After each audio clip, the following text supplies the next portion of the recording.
C'est derrière ces cordons à l'entrée de la préfecture qu'attendent chaque jour patiemment des centaines d'usagers. Alors pour pallier cette attente, la préfecture a fait l'objet d'importants travaux. Parmi ces transformations, l'accueil. Nous n'étions plus habilités à recevoir d'autres personnes que celles qui étaient là sur rendez-vous. Le flux était trop important et le fait de restructurer, ça a permis de faire un pré-tri à l'entrée et ensuite de les engager dans l'accueil en les orientant directement soit vers le guichet où ils ont rendez-vous, soit vers le point numérique et d'éviter que des personnes ne se retrouvent dans le hall d'accueil sans être pris en charge. Pour les usagers qui s'y rendent, il faut désormais passer plusieurs filtres. Après le contrôle de sécurité, les visiteurs se rendent à l'accueil. En cas de rendez-vous, les agents leur fournissent un ticket qui leur permet d'accéder au guichet, tout un parcours. Et s'il s'agit d'une simple formalité, les visiteurs sont invités à effectuer leur démarche à l'aide de tablettes.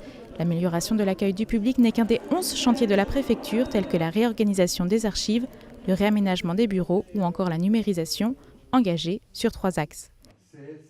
D'abord, les missions de sécurité. Nous sommes ici dans le centre opérationnel départemental, donc reconfiguré en 2018. C'est de locaux similaires mais bien moins adaptés que nous avons pilotés.